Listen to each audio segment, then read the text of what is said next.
हर इब्तिदा से पहले हर इंतहा के बाद ज़ाते नबी बुलंद है, ज़ाते खुदा के बाद दुनिया में इख्तराम के काबिल है जितने भी लोग, मैं सबको मानता हूँ मगर मुस्तफ़ा के बाद।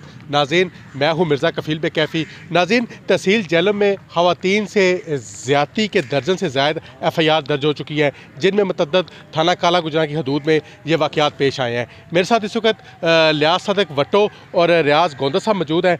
जानते हैं इनसे। अक्सर FIR का लाखों रुपए के बदले सुलह भी हो चुकी है, क्या कहेंगे इन केस के हवाले से?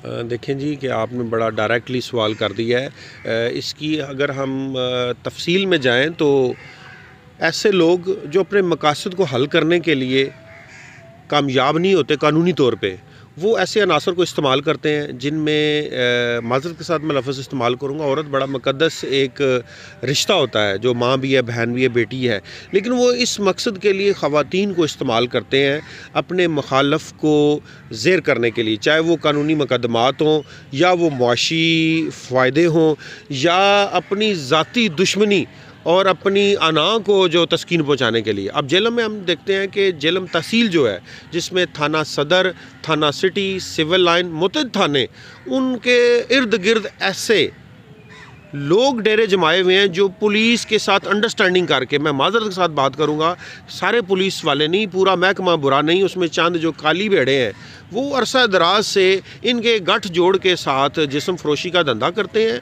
और अपने मकासद के लिए ख़वातीन को जो है वो इस्तेमाल करके झूठे मुकदमे करवाते हैं, फिर उनके साथ साजबाज करते हैं और पुलिस ही सुलह के लिए 50 लाख से करोड़ रुपए तक जो है वो डीलें करवा चुकी हैं, जिसकी एक ज़िंदा मिसाल हमारा काला गुजरा का जो थाना डिक्लेयर हो चुका है, उसमें 2 हफ्ते के दौरान मुतअद्दिद मुकदमात जो दर्जन से ज़ायद हैं वो दर्ज हो चुके हैं।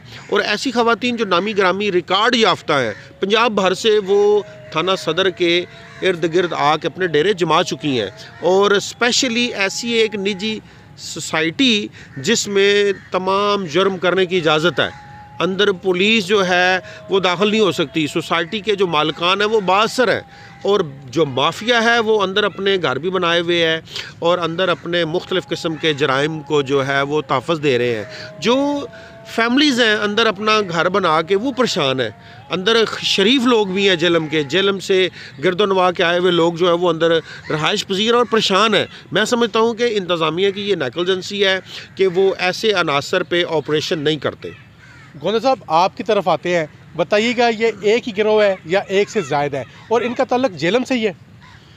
मिर्ज़ा साहब, एक तो जैसे लियाज़ भुट्टो साहब ने बड़ी तफसील के साथ बयान किया कि ये बदकिस्मती है कि जेलम में पिछले कुछ अरसे से, चंद सालों से ये चीज़ बहुत ज़्यादा हो गई है कि कुछ ख़वातीन जो है ना, वो एक पहला सवाल जो आपका है कि एक से ज़्यादा है, वो ये है कि एक से ज़्यादा जो ग्रुप हैं और इनके मुख्तलिफ़ जो डीलर हैं, मुख्तलिफ़ इनके सरबराहान हैं, वो इनको लीड करते हैं। दूसरे शहरों से जैसे फैसलाबाद, शेखुपुरा, लाहौर, गुजरांवाला से ये ख़वातीन को साथ इधर मिलाते हैं। उनके साथ मिल के पहले जो लोग खाते पीते हैं, सरमायादार हैं, उनको ये अपने जाल में फंसाते हैं। फंसाने के बाद फिर उस औरत के ज़रिए उसकी मूवी बनाई जाती है या फिर उसके ख़िलाफ़ मुकदमा दर्ज करवाया जाता है। जब उसके ख़िलाफ़ मुकदमा दर्ज हो जाता है तो फिर पुलिस के कुछ लोगों के साथ मिली भगत करके उनको ब्लैकमेल किया जाता है, इसलिए कि या तो आप मुकदमे का सामना करें या फिर आप इतने जो पैसे हैं, 50 लाख है, 40 लाख है, करोड़ है, जितनी वो पार्टी होती है, जिस तरह का वो बंदा सरमायादार है, उस हिसाब से उसके साथ डील की जाती है। तो ये जो गढ़, मैं समझता हूँ ये काला गुजरा जो पहले पुलिस चौकी थी अब थाना बन गया है, ये काफ़ी अरसे से इन लोगों का गढ़ है। वहाँ पे ही ख़वातीन जो है वो दूसरे शहरों से आती हैं और जो भी FIR है आप उसमें ये देख लें कि जो FIR का मतन होता है वो ये होता है कि मैं वहाँ पे काम के लिए गई थी और वहाँ के जो घर का मालिक है उसने अपने साथियों के साथ या मुलाजम के साथ मिल के मेरे साथ जो है वो ज़्यादती की है, गैंग रेप किया है। और मैं समझता हूँ कि ये पुलिस को चाहिए, जो पुलिस के सरबराहान हैं उनको भी चाहिए कि ऐसी ख़वातीन या ऐसे जो ग्रुप हैं उनका जो है वो सफाया किया जाए, उनके ख़िलाफ़ जना जो है वो चाहे रजामंदी के साथ हो या ज़बरदस्ती हो, ज़्यादती या जुल्म है, ठीक है, और इसका जो है इसकी सज़ा होनी चाहिए। इस्लाम ने भी इसकी सख्त सज़ा मुकर्रर की है और हमारे अदारों को भी चाहिए कि ऐसे जो ख़वातीन जो मर्द हैं जो जना रजामंदी के साथ करते हैं या ज़बरदस्ती करते हैं, उनके ख़िलाफ़ सख्त जो है ना इक़दाम करने चाहिए, ऐसी दफ़ात लानी चाहिए जिनसे जो है इनकी आपस में सुलह ना हो, ताकि बाकी लोगों के लिए ये इबरत का निशान बने। भट्टो साहब, आपने जहाँ पे बात ख़त्म की थी वहाँ से ही आगे बढ़ाऊँगा। मुलज़म के ख़िलाफ़ अगर झूठा मुकदमा भी हो, रिकॉर्ड तो उसका बन गया, पुलिस अफसरान, पुलिस एहलकारों के बारे में तो आपने बताया है, पुलिस अफसरान का इसमें क्या किरदार है? देखें जी, जो एक मुकदमा दर्ज होता है उसकी परमिशन या कह लें कि इजाज़त मुकदमा इंदराज वो थाने का इंचार्ज या डीएसपी साहब जो है ना वो देते हैं।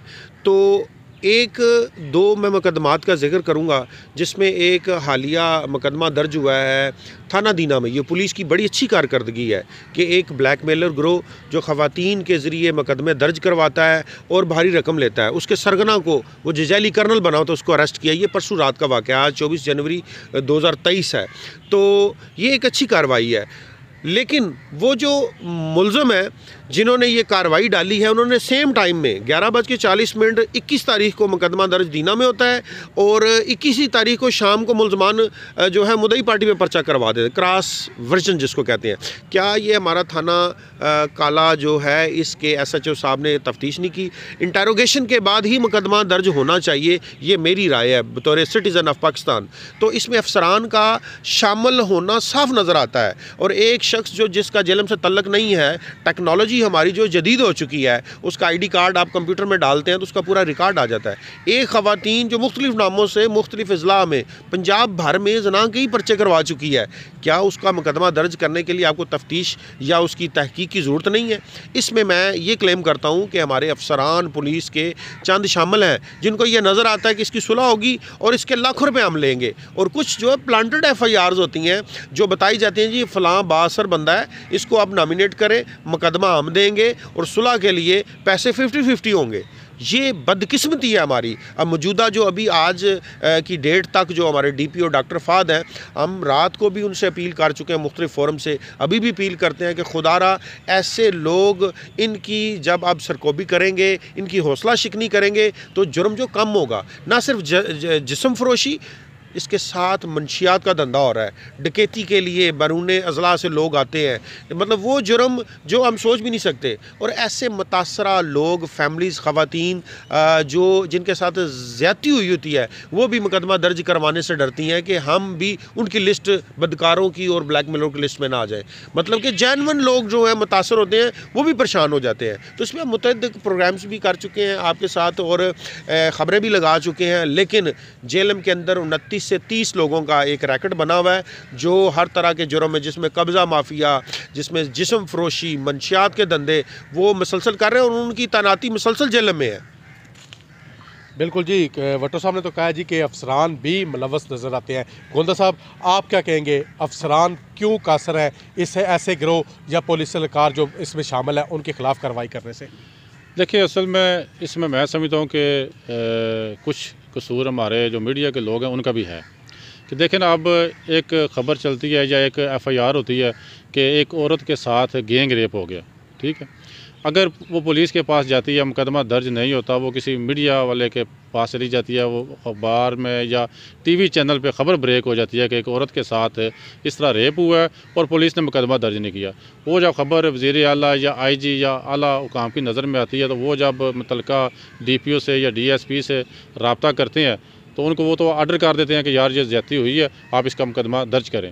तो मैं समझता हूँ कि जो पुलिस वाले हैं, जो अफसरान हैं, वो तो फ़र्स्ट इन्फॉर्मेशन के तहत मुकदमा तो दर्ज कर लेते हैं कि जो औरत इल्ज़ाम लगाती है कि मेरे साथ ये ज़्यादती हुई है, होती तो वो प्लांटेड ही है, लेकिन वो उसकी दरख्वास्त के मुताबिक इसलिए मुकदमा दर्ज कर देते हैं कि आला हुकाम को वो जवाबदेह होने से बच जाएँ। और इसी वजह से ही ये जो ब्लैकमेलर ग्रोह है ये इसका फ़ायदा उठाते हैं और मज़लूम बन के वो लोगों के साथ ज़्यादतियाँ करते हैं। देखिए, हमारे सामने बेशुमार मिसालें हैं कि जैसे भट्टो साहब ने भी कहा है कि लोग अपने मुखालिफिन को दबाने के लिए इन ग्रोह का सहारा लेते हैं। जो जिन लोगों के अदालतों में केस चल रहे होते हैं, प्रॉपर्टी के केस हैं या और मसाइल हैं, वो इन ख़वातीन के ज़रिए उन लोगों पे जाल फेंकते हैं, उनको फंसाते हैं, उनके ख़िलाफ़ मुकदमा दर्ज करवाते हैं, फिर उनके साथ डील करते हैं। तो मैं तो यही कहूँगा कि जो आला हुकाम है पुलिस के या हमारे जो सियासी इंतज़ामी सूबाई सरबराहान हैं, उनको भी चाहिए, जो हमारे मोअज़्ज़ज़ जज साहबान हैं उनको भी चाहिए कि वो इनको अहकामात जारी करें जो अपने मातहत हैं, कि पहले इसकी छानबीन करें। जो प्रोफेशनल, जो रिकॉर्ड याफ्ता औरतें मुकदमात दर्ज करवा के लोगों को ब्लैकमेल करके लाखों रुपये बटोरती हैं, मैं ये कहता हूँ कि मेरा ये मौक़िफ़ है कि उनके ख़िलाफ़ कार्रवाई होनी चाहिए, उनके ख़िलाफ़ मुकदमात दर्ज होने चाहिए।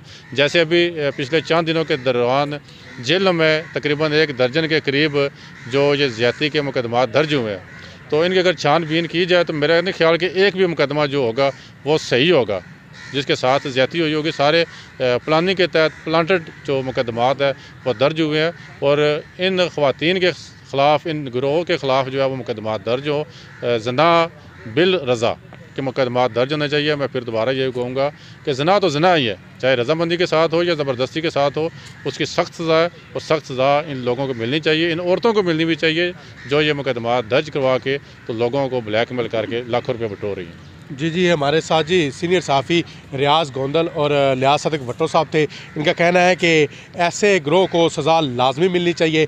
आइंदा किसी नए टॉपिक के साथ हाज़िर होंगे। अल्लाह हाफ़िज़।